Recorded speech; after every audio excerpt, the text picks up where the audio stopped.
strong, where you belong. Wow, for a home like new. Wow, it's the sound you'll make when you get our loan. Wow, it's the effect you'll get when you upgrade your home.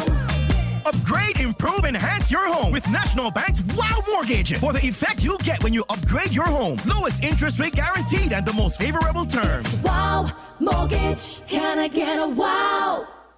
The Business and Professional Women's St. Kitts will be celebrating 50 years on Friday, 16th May. To commemorate this milestone anniversary, BPW St. Kitts will host a gala dinner at the Carambola Beach Club on 16th May from 7 p.m.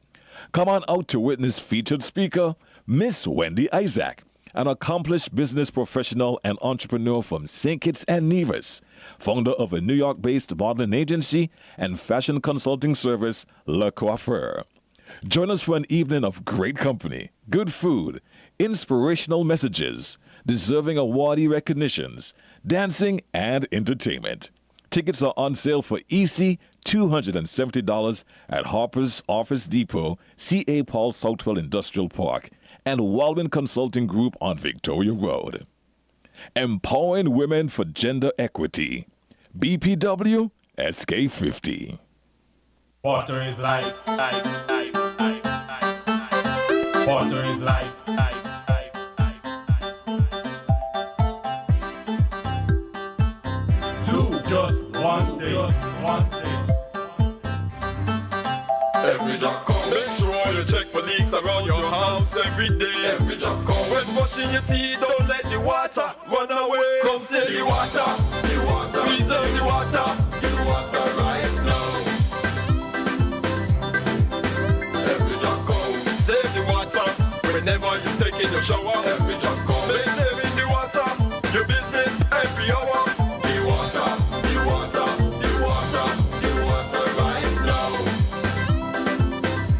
It's up to me and you and you and you and you. The water right now. do just one thing. Good morning, everyone, and welcome to this week's edition of The Waterline. I'm Jamie Morris, Communications Officer in the Ministry of Public Infrastructure, Energy, Utilities, and Domestic Transport. And I'm honored to have as my guests today the Water Manager and Engineer of the St. Kitts Water Services Department, Mr. Cromwell Williams, and to his right, Dr. Roland Skip Hogue, Geologist, Consultant, and President of Bear Rock Consulting, Inc. Good morning, gentlemen. Thank you for joining me. Good morning. Morning. So we have a packed conversation this morning because a lot is actually happening in the Water Services Department and infrastructure development vis-a-vis water. And just to give our listeners a bit of an overview, we'll be touching on groundwater development, also the semi-airborne geographical survey, and we'll be looking at impacts on the community and environment and prospects and challenges. So we'll begin with you, Mr. Williams, groundwater development. For those of us who may not know what it is, what is it? Okay, good morning again to the general public. It is always a privilege for me to be here as representing the Water Services Department and to share with the public what is happening in the water sector. This morning we want to zero in on groundwater, and groundwater really is the portion of water that exists deep in the ground, whether it is in rocks or soil. You would hear persons use the term aquifer. That is, the fact that there is water that is in the ground, and that water is not just sitting there stagnant, it is actually flowing in the ground through the rocks and soils, but very slowly. And so that is a precious resource, and one that we in St. Kitts, and I could say St. Kitts and Nevis, we in St. Kitts have been privileged and fortunate and blessed over the years, I would say over the past 50 plus years, to have been developing to meet our growing demand for water. Well, that leads me to my next question, because obviously if we've been tapping into that for 50 years, then what is the current status of groundwater in St. Kitts and Nevis? What are the challenges? What does it mean for our ability to tap into untapped resources as well? Right. So we are probably about 50% along this journey, which we started, as I said, over 50 years ago. We know for a fact that we still have considerable amount of water in the groundwater that we can develop, exploit, bring to the surface to meet our present and future demands. But of course, everything depends on measurement, how much. And with water, it's easy to measure. And it's measured with a meter, and it's measured and reported usually in gallons or thousands of gallons, millions of gallons.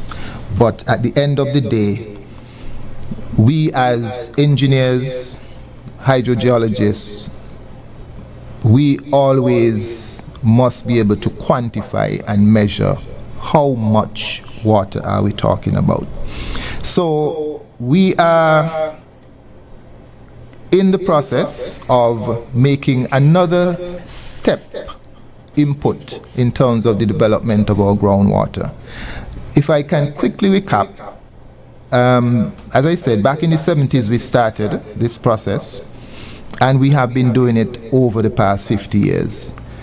We are now at a stage where we want to use the latest technology, and that is why I am going to defer to my colleague here with me, who is has a PhD in geology, and he has been on that forefront and cutting edge of the use of modern technology that I think was derived from the petroleum industry, how they find oil and other minerals and so on, and that has been developed and transferred to the water sector. And so, you know, he can speak in more details to the technology that we will be using very shortly to help us to better identify exactly where are the best areas to drill.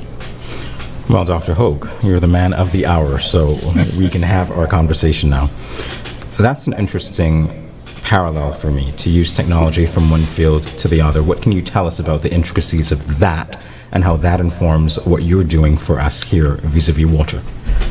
All right, over the last 40, 50 years, different types of ground-based geophysical surveys, which measure the Earth's magnetic field and resistivity and so on, have been developed.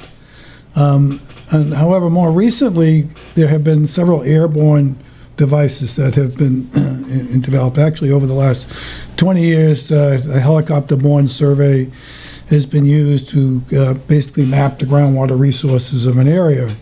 And more recently, we have come across another technique, which is called a semi-airborne geophysical survey, which uses drones in combination with putting electrodes in the ground to input an electromagnetic signal.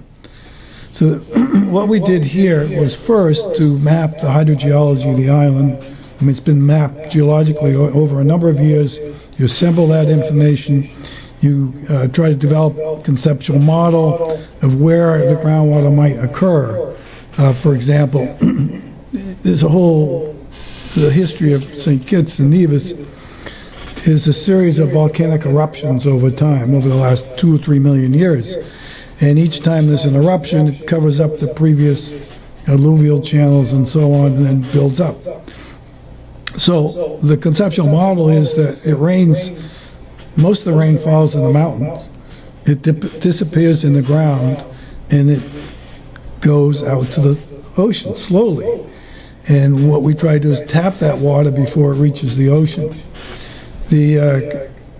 previous studies or work that's been done by the water department has been to locate their groundwater wells near the ocean, some distance but not too far, because it's quite easier to find alluvial sediments.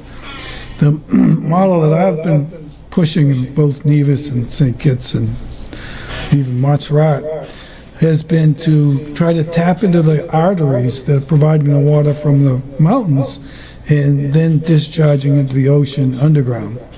And if you're up a high enough elevation, the water table is higher, there's more production, but you need to pinpoint it to pick it up.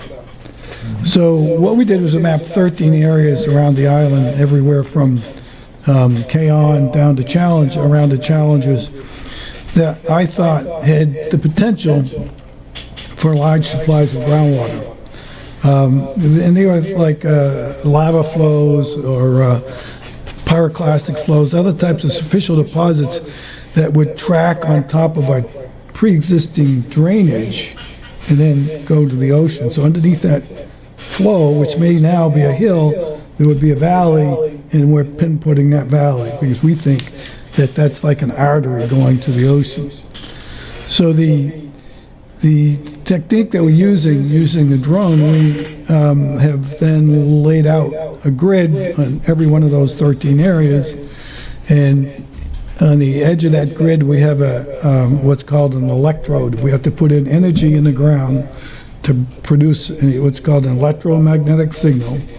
The drone has a receiver.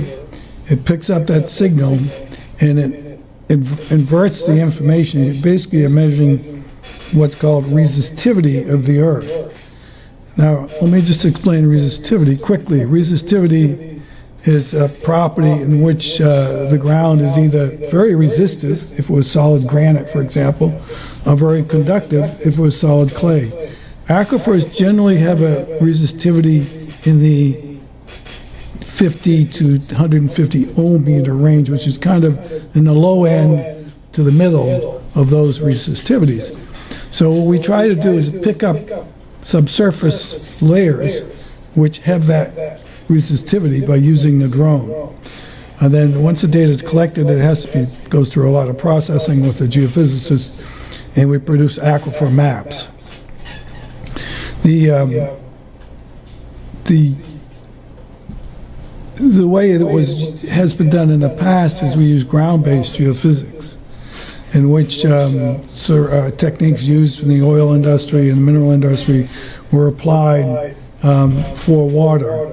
They're cumbersome and they're expensive, and when we went through the process of finding a vendor for St. Kitts, we had bids from ground-based geophysical companies and then a semi-airborne geophysical company.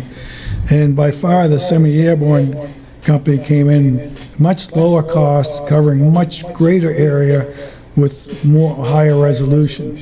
So that selection of that was a no-brainer. Now, having said that, this is the first time that this technique has been used on a Caribbean island that I know of. It's been used for fine water elsewhere in the world, and it's been used in Canada to find mineral deposits. So we know the technique works, but it has not been applied here until now. So we're hoping this new technique will pinpoint up to 10 well sites, maybe more, which then the next step would be to drill test wells and production wells. All right, so that's really exciting information. Mr. Williams and I have had multiple discussions about this. You would not know this, but you took me back to science class. I related to some of what you were saying, so it's very exciting stuff. As we talk about that, I'm curious to know what considerations have been given to the environmental impact, for instance, with the technology. Well, we're always looking at environmental impact, whether it's putting geophysical lines on the ground, cutting, locations, putting lines. And the key for groundwater is it sustainable? And what we need to know, what drives that information, how you define that information, is through rain gauging and rainfall events. And when you drill wells, you do aquifer testing, you're monitoring wells, and you try to make sure that you're not dewatering the aquifer, you're not creating saltwater intrusion, and you're properly studying that and doing aquifer analysis to demonstrate that you're not impacting the environment. Remember, most of this water goes to the ocean, is diluted on its way to the ocean, and it would have negative impact on the ocean because it's a huge body of water. So we're actually tapping into something which currently is going to waste with respect to human beings.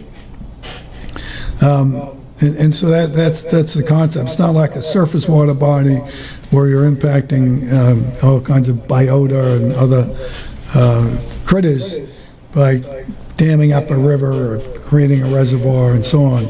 It's going underground, it's invisible, and we're just trying to figure out where it is.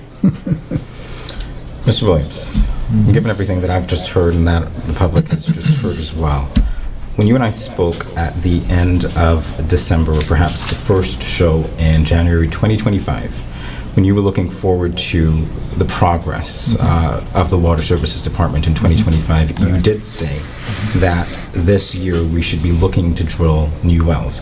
So hearing Dr. Hogue say we can have maybe as many as 10 or more around the island, what does that mean to you?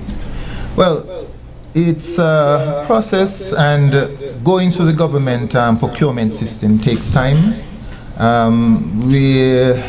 From time to time you would have minor setbacks. For instance, this whole exercise of the geophysical survey, airborne geophysical survey, should have happened last year.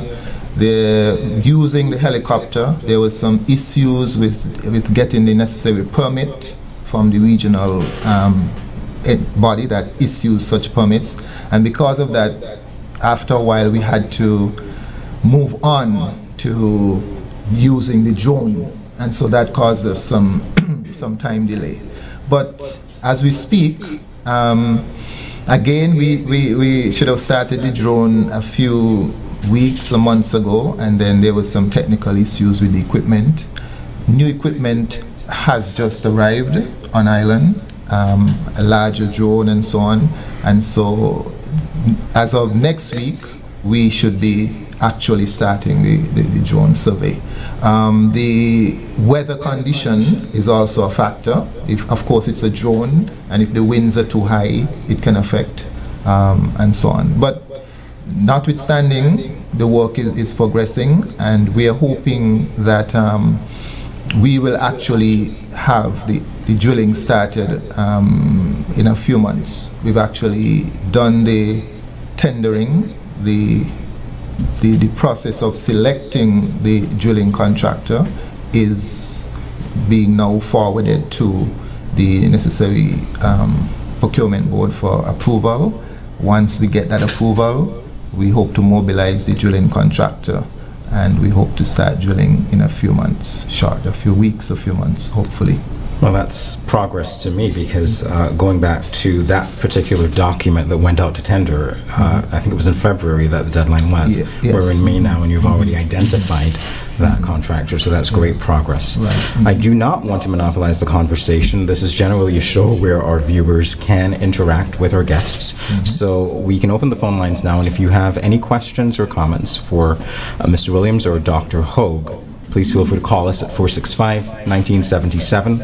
That's 465-1977, 465-1903, or 662-8674. We'll be here for only the next few moments, so be sure to engage these gentlemen if you see it fit to do so. All right, so Mr. Williams, given all of our conversations about, and even what Dr. Hogue said this morning about sustainability, obviously that is a driving force for the work that you do.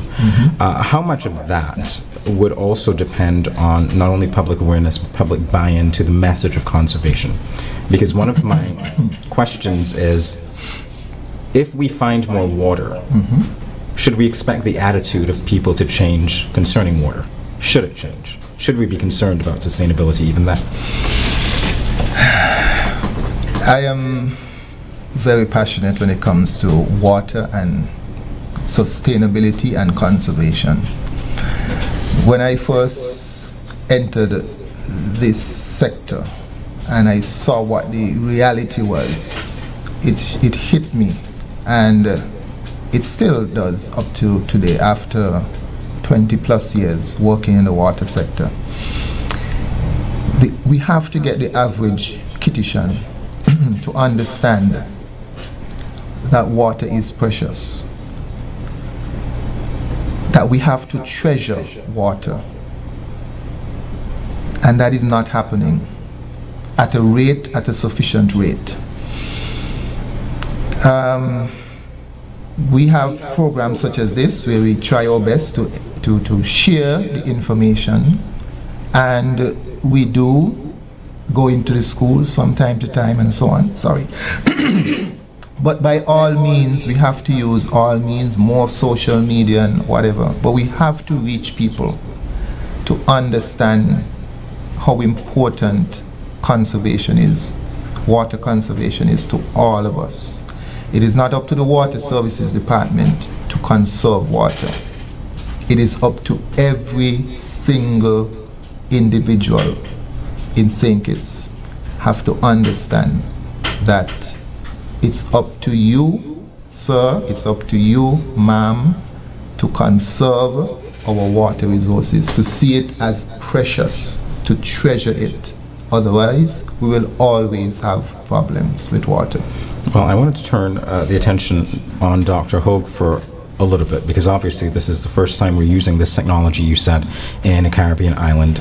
But I'm certain, given your experience, you have seen how access to more water can change communities and can change lives. So, in terms of an outlook for St. Kitts and Nevis, if you had to guess, what would yours be?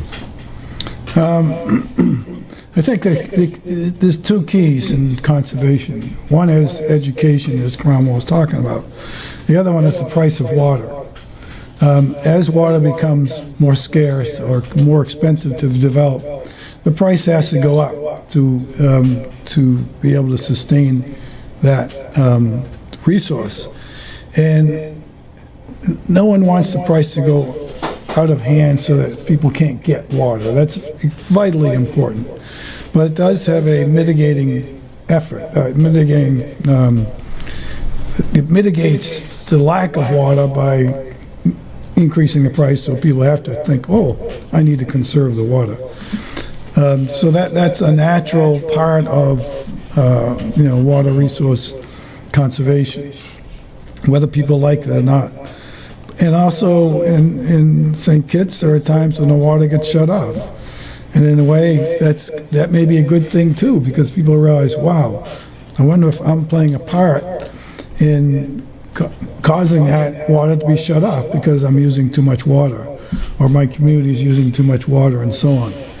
So there's some natural balances that are built into a water supply system that come to play when there's either a lack or when there's a price hike or whatever. But it has to be balanced. That's something you and I have talked about. I don't mind doubling down a bit on what Dr. Hogue said. I mean, I didn't expect him to mention the price factor. I mentioned the public education and awareness aspect. I didn't know that he would mention the price, but I mean, he's someone in the industry, so he knows. But the cost and the price that is charged for the service is something that must be used. We must use that as a deterrent. We know, for instance, because 90% or more of our customers are metered, and we see the bills every month. And traditionally in St. Kitts, the government has been easy on enforcing persons paying their water bills. But that is something that we have to think about. It's not about whether or not persons can afford it. Yes, the bills must be affordable, but it's also a choice of sustainability. If we continue to give the average person in the public the perception that you just use as much water as you want, use it anyhow you want, and you're going to get a bill for $20, $30, $40, $50. On the other hand, there are persons who are wasting the water. They're getting a bill for $200, but they're just ignoring it. And they're thinking, well, those people of the water department must be crazy, sending me a bill for $200. But that is a reflection of the water that you're using. And most of that water is probably just going down your toilet. Maybe you have a leak somewhere else in your house, in your foundation. But the meters seldomly lie. Matter of fact, if anything, the meters on the register rather than over register. A meter, as time go by, a 10-year-old meter is on the registering by as much as 10% or more. So, Wow. so people need to pay attention to how much water they are using. We are producing over 100 gallons per person per day. Over 100 gallons that we are producing. So at the end of the day, we don't have so much of a water production or water supply problem in St. Kitts. We have more of a water usage and a water wastage problem in St. Kitts. And unfortunately, for now, anyway, that is going to have to be your final word. But before I go, Dr. Hogue, I'll give you 30 seconds to wrap up the way that you want to. Well, I'm excited to be here and to play a role in trying to develop this incredibly valuable resource. I've been doing this for over 40 years. I've traveled all over the world, and everywhere from Myanmar to Venezuela to South Africa, and so I should be retired. We're grateful that you haven't. But I'm not retired, and I don't intend to ever retire because I love doing what I do. So I'm so happy to be here to do this. And we're very honored to have you, and you as well, Mr. Williams. Thank you for joining us for this week's edition of The Waterline. My guests were Dr. Roland Hogue and Mr. Cromwell Williams. I'm Jamie Morris, saying goodbye for now. Bye-bye. Water is life, life, life, life, life, life. Water is life, life, life, life, life. Do just one thing,